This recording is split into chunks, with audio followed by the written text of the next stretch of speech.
नमस्कार दोस्तों, आपका स्वागत है हमारे चैनल विचार वृद्धि पर। भगवान विष्णु को तुलसी के पत्र चढ़ाने से क्या होता है? अगर आपने एक बार भी भगवान श्री हरि विष्णु को तुलसी का केवल एक पत्ता भी चढ़ाया है, तो आप इस कथा को अवश्य सुनिए।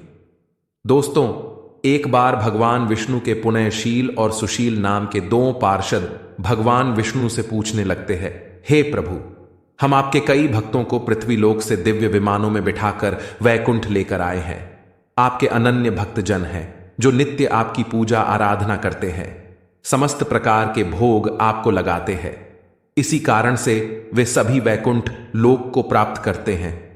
किंतु हे प्रभु, हमारे मन में एक शंका है जो हम आपसे पूछना चाहते हैं। भगवान विष्णु मुस्कुराते हुए कहते हैं, हे पार्षदों, ऐसी वह कौन सी शंका है जो तुम दोनों को सता रही है? तुम्हारे मन में जो भी शंका हो, निसंकोच होकर पूछो, मैं तुम्हारी शंका का समाधान अवश्य करूंगा। पार्षद कहने लगते हैं, हे प्रभु, आज हमने एक ब्राह्मण को विमान में बिठाकर वैकुंठ लोक लेकर आए हैं। उस ब्राह्मण ने तो कभी विधि विधान से आपकी पूजा भी नहीं की और ना ही कभी उसने एकादशी का व्रत किया है। फिर भी आपने उस ब्राह्मण को वैकुंठ लोक लाने को क्यों कहा? ऐसा कौन सा कार्य उस ब्राह्मण ने किया है? कृपया आप हमें बताने की कृपा करें। हम उस ब्राह्मण के उस महान पुण्य के बारे में जानने के इच्छुक हैं। भगवान विष्णु कहते हैं, हे पार्षदों, तुमने उचित ही प्रश्न किया है। वह ब्राह्मण निश्चित ही विष्णु लोक जाने का अधिकारी था। इसी कारण से ही हमने तुम दोनों को उसे वैकुंठ लोक लाने की आज्ञा दी थी। तुम्हारी इस शंका को दूर करने के लिए मैं तुम दोनों को उस ब्राह्मण की कथा सुनाता हूं। इस कथा के माध्यम से तुम्हें तुम्हारे सभी प्रश्नों के उत्तर मिल जाएंगे। इसीलिए तुम दोनों ही इस कथा को ध्यान से पूरा जरूर सुनना। जो भी इस कथा का श्रवण करता है, उसके समस्त पापों का नाश होकर उसे भी वैकुंठ लोक में स्थान मिलता है। पार्षद कहने लगते हैं, हे प्रभु, हम बहुत भाग्यशाली हैं कि आपके मुख से हमें यह कथा सुनने को मिल रही है। कृपया आप हमसे उस कथा को कहिए। हम एकाग्रचित्त होकर इस कथा का श्रवण करेंगे। फिर भगवान विष्णु कथा सुनाने लगते हैं।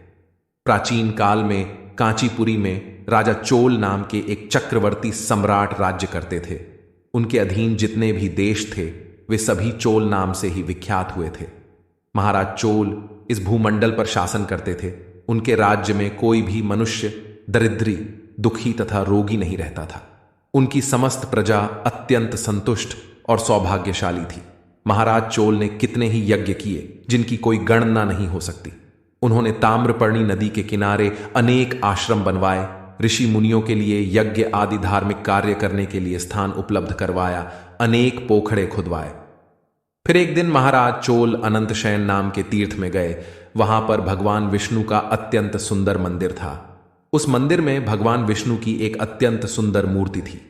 महाराज ने भगवान विष्णु की विधि विधान से पूजा की। उन्हें माणिक, मोती, सुवर्ण आदि से बने हुए सुंदर सुंदर रत्न चढ़ाए तथा अनेक प्रकार के फूलों से भगवान का पूजन किया और उन्हें साष्टांग प्रणाम किया। प्रणाम करके वे उसी मंदिर में आसन पर बैठ गए। फिर कुछ देर बाद उस मंदिर में एक गरीब ब्राह्मण आया जो उन्हीं के कांची नगर का निवासी था। उनके हाथ में पूजन की सामग्री और तुलसी दल था। उस ब्राह्मण का नाम विष्णुदास था। महाराज की नजर उस गरीब ब्राह्मण पर पड़ी। वह ब्राह्मण मंदिर में प्रवेश करके भगवान विष्णु की मूर्ति के पास गया और भगवान विष्णु का नाम स्मरण करते हुए उसने भगवान की मूर्ति पर तुलसी दल और मंजरी रख दी और प्रणाम करने लगा। महाराज चोल ने पहले जो रत्न, माणिक तथा सुवर्ण से भगवान की पूजा की थी, वह उस ब्राह्मण के तुलसी पत्र के नीचे ढक गई, जिसे देखकर महाराज को बड़ा क्रोध आ गया। महाराज कहने लगे, अरे ब्राह्मण, तुम्हें दिखाई नहीं दे रहा है क्या? हमने भगवान की विधि विधान से पूजा की है, उन पर सुवर्ण, माणिक, मोती से बने आभूषण चढ़ाए हैं और तुम मूर्ति पर ये पेड़ के पत्ते डालकर शोभा क्यों बिगाड़ रहे हो? बताओ, तुमने ऐसा क्यों किया? मुझे तो ऐसा जान पड़ता है कि तुम बड़े ही मूर्ख हो। सुवर्ण के आभूषणों से भगवान की मूर्ति कितनी शोभा पा रही थी, किंतु तुमने तो पूजा स्थल को गंदा कर दिया। क्या तुम्हें इतनी भी समझ नहीं है भगवान की पूजा कैसे की जाती है? लगता है तुम्हें पता नहीं है भगवान विष्णु की पूजा कैसे की जाती है। तभी तुमने अत्यंत सुंदर आभूषणों से सजाई हुई भगवान की मूर्ति को पत्तों से ढक दिया है। तुम्हारे इस विचित्र बर्ताव पर मुझे बड़ा आश्चर्य हो रहा है। फिर वह विष्णुदास ब्राह्मण बोलने लगा, हे राजन, आपको ही भक्ति का कुछ पता नहीं है। आपको आपके धन पर बड़ा घमंड हो रहा है, इसीलिए आपको तुलसी के पत्र मामूली पेड़ के पत्ते लग रहे हैं। फिर महाराज चोल कहने लगे, हे ब्राह्मण, तुम किस बात का गर्व कर रहे हो? लगता है तुम्हें तुम्हारी भक्ति और ज्ञान पर बड़ा घमंड हो गया है। बताओ, तुम्हें कितनी भक्ति है? अगर तुम भगवान को प्रिय होते, अगर तुम्हारी भक्ति से भगवान प्रसन्न होते, तो तुम दरिद्री ना रहते। लगता है तुमने भगवान विष्णु को प्रसन्न करने के लिए कभी यज्ञ, दान आदि कार्य भी नहीं किए हैं, इसीलिए तुम निर्धन ही हो। भगवान विष्णु की कृपा के कारण ही मैं कांचीपुरम का सम्राट बना हूं और मेरे पास सब प्रकार के ऐश्वर्य है। अगर तुम्हें तुम्हारी भक्ति पर इतना ही विश्वास है तो आज ही इसका फैसला हो जाए। महाराज कहने लगे, यहां पर उपस्थित सभी ब्राह्मण कान खोलकर सुन ले। इस ब्राह्मण में और मुझ में कौन सबसे पहले भगवान विष्णु के दर्शन करता है? जो भी भगवान विष्णु को प्रसन्न करके सबसे पहले उनके दर्शन करेगा, केवल वही सर्वश्रेष्ठ भक्त कहलाएगा। इससे समस्त लोगों को पता चल जाएगा कि किसमें कितनी भक्ति है। फिर उस ब्राह्मण ने महाराज चोल की शर्त स्वीकार कर ली और अपने घर चला गया। फिर महाराज चोल भी अपने राजभवन को चले गए। महाराज चोल ने महर्षि मुद्गल को बुलाकर बड़े वैष्णव यज्ञ का अनुष्ठान करने का निर्णय लिया। फिर समस्त ऋषिगण और मुद्गल ऋषि भी महाराज के यज्ञ में पधारे और सभी ने मिलकर वैष्णव यज्ञ का आरंभ किया। उन्होंने बहुत सारा धन और अन्न खर्च किया, अनेक ब्राह्मणों को बुलाकर भोजन कराया और दान धर्म किया। उधर विष्णुदास भी अपने घर चला जाता है और घर पर ही भगवान विष्णु का पूजन करने लगता है। उसके घर के सामने अनेक तुलसी के पौधे लगे हुए होते हैं। वह नित्य उनकी देखभाल करने लगता है। रोज सुबह उठकर तुलसी के पौधों को जल देता है और भांति भांति प्रकार से उन पौधों का पालन पोषण करता है। गुरुवार को बिना चुके तुलसी के पौधे में गाय का कच्चा दूध डालने लगता है।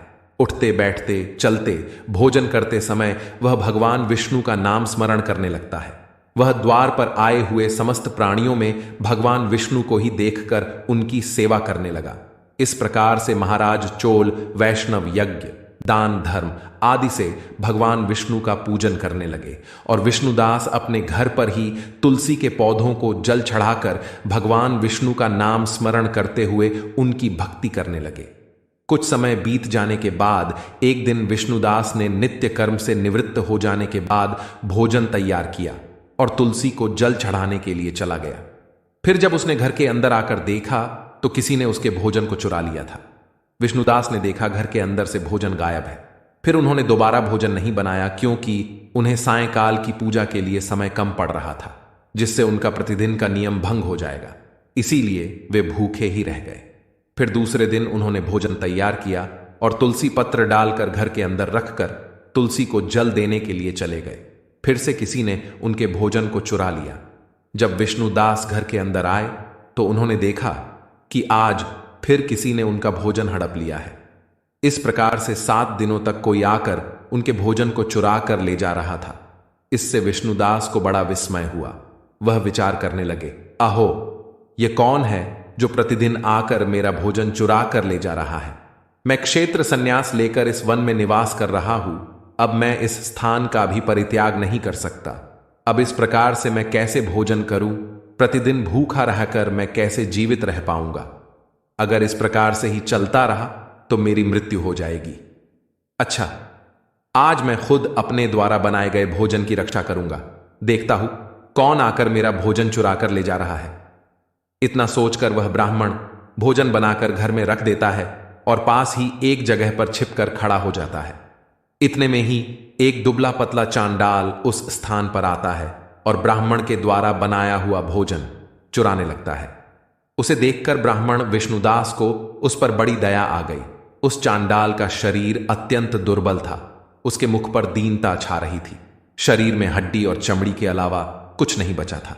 जैसे ही वह चांडाल भोजन चुरा कर जाने लगा, विष्णुदास ने उस चांडाल से कहा, हे भाई, जरा ठहरो। क्यों रूखा सूखा खाते हो? साथ में यह घी भी ले जाओ। ब्राह्मण की आवाज सुनते ही वह चांडाल बड़े वेग से भागने लगा और मूर्छित होकर गिर पड़ा। उस चांडाल को मूर्छित होकर पड़ा देखकर विष्णुदास शीघ्रता से चलकर उसके पास गए और उसके मुख में पानी डालने लगे।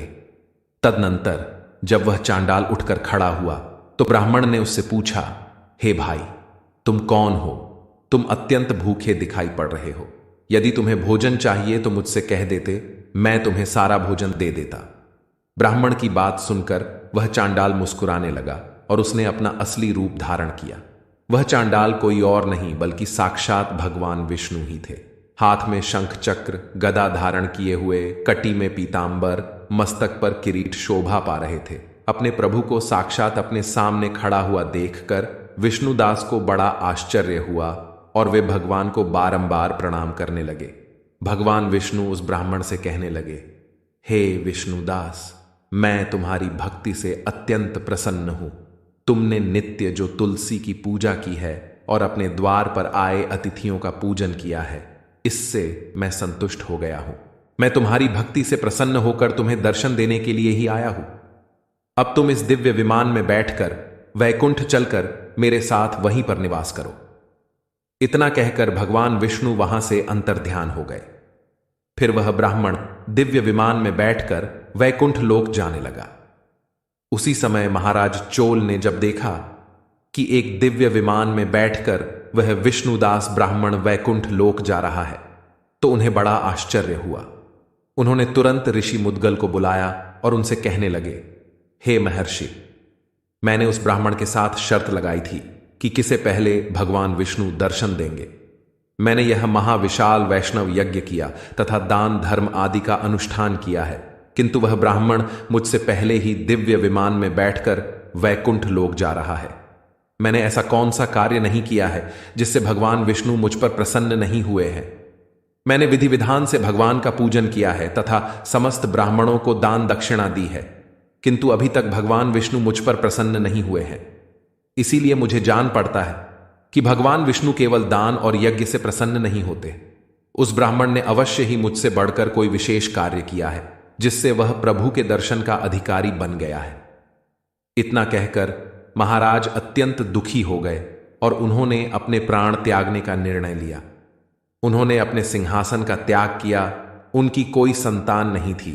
उन्होंने आजीवन ब्रह्मचर्य व्रत का पालन किया था, इसीलिए उन्होंने अपने भांजे को सिंहासन पर बिठा दिया और फिर वे यज्ञ की अग्नि के समीप गए और उसमें कूदने लगे। तभी देवर्षि नारद उस स्थान पर प्रकट हुए और उन्होंने महाराज को रोक लिया। महाराज देवर्षि से कहने लगे, हे मुनिवर, आज मुझे ना रोकिए। मेरा जन्म विफल हुआ, मेरा सारा यज्ञ और मेरी पूजा भी विफल हो गई। मैंने आजीवन भगवान विष्णु का पूजन किया, यज्ञ आदि कार्य किए, किंतु भगवान विष्णु उस ब्राह्मण पर प्रसन्न हुए। मुझ पर धिक्कार है तो मैं अपने प्रभु को प्रसन्न न कर सका। देवर्षि कहने लगे, हे राजन, आपने कोई भी अनुचित कार्य नहीं किया है। भगवान आपकी भक्ति से प्रसन्न है, किंतु आपने अभी तक भगवान के दर्शन करने योग्य कोई कार्य नहीं किया है। तब महाराज चोल कहते हैं, हे देवर्षि, आप ही बताइए वह कौन सा कार्य है जिससे भगवान विष्णु प्रसन्न होकर दर्शन देते हैं। मेरी पूजा में ऐसी कौन सी कमी रह गई है? मैंने नाना प्रकार के माणिक सुवर्ण के आभूषण भगवान को चढ़ाए हैं, मैंने यज्ञ किए हैं, दान धर्म भी किया है। इसके अलावा ऐसा कौन सा कार्य रह गया जो मैंने नहीं किया? कृपया मुझे बताने की कृपा करें। तब देवर्षि कहते हैं, हे राजन, आपने भगवान विष्णु की पूजा में केवल एक वस्तु का प्रयोग नहीं किया है। उसी कारण से भगवान विष्णु आपको दर्शन नहीं दे रहे हैं। आपने तुलसी दल का प्रयोग नहीं किया है। जब उस ब्राह्मण ने भगवान विष्णु पर तुलसी दल चढ़ाए तो आपने तुलसी पत्र को मामूली पेड़ के पत्ते कहकर उसका अपमान किया है, और भगवान विष्णु को तो तुलसी के पत्र सबसे अधिक प्रिय है। आपके सुवर्ण के गहने, माणिक मोती आदि धन संपत्ति और दान सब कुछ तुलसी के पत्र के आगे तुच्छ है। यदि आप भगवान विष्णु को प्रसन्न करना चाहते हैं, उनके दर्शन करना चाहते हैं, तो आप उन्हें तुलसी पत्र चढ़ाइए। भगवान विष्णु तुलसी पत्र के बिना किसी भी प्रकार का भोग स्वीकार नहीं करते हैं। उस ब्राह्मण ने नित्य तुलसी के पौधों की सेवा की है, भगवान विष्णु को नित्य तुलसी के पत्र डालकर भोग लगाया है, इसीलिए उसे भगवान विष्णु के साक्षात दर्शन हुए हैं। इसीलिए हे राजन, आप भी तुलसी की वाटिका का निर्माण करें, तुलसी के पौधे लगाए, तुलसी के पौधों की देखभाल करें और भगवान विष्णु को भोग में तुलसी के पत्र चढ़ाए। देवर्षि के वचन सुनकर महाराज को पश्चाताप होने लगा। उन्हें अपनी भूल समझ में आ गई और फिर उन्होंने अपने राजमहल के पास तुलसी के सुंदर सुंदर पौधों का रोपण किया और नित्य तुलसी को जल देने लगे। भगवान विष्णु को भोग में तुलसी के पत्र चढ़ाने लगे, जिससे उनके सभी दोष समाप्त हो गए। और फिर एक दिन भगवान विष्णु ने साक्षात महाराज चोल को दर्शन दिए और कहने लगे, हे वत्स, मैं तुम्हारी भक्ति से अत्यंत प्रसन्न हूं, तुम्हारे द्वारा चढ़ाए हुए भोग से भी मैं संतुष्ट हूं। इसीलिए अब तुम इस दिव्य विमान में बैठकर वैकुंठ लोक चलो और मेरे साथ निवास करो। फिर महाराज चोल भी दिव्य विमान में बैठकर विष्णु लोक को चले गए। भगवान विष्णु कहते हैं, हे पार्षदों, इस प्रकार से मुझे तुलसी के पत्र सबसे अधिक प्रिय है। केवल तुलसी के पत्र का भोग चढ़ाने के कारण ही उस ब्राह्मण को विष्णु लोक की प्राप्ति हुई है। भगवान विष्णु के द्वारा इस कथन को सुनकर दोनों पार्षद अत्यंत प्रसन्न हुए और भगवान विष्णु को बारंबार प्रणाम करने लगे। तो दोस्तों, इस प्रकार से भगवान विष्णु को भोग लगाते समय तुलसी के पत्तों का प्रयोग अवश्य करना चाहिए। क्रोध, दंभ आदि का परित्याग करके भगवान विष्णु का पूजन नित्य करना चाहिए। एकादशी का व्रत करके तुलसी के पौधे की अच्छी तरह से देखभाल करनी चाहिए।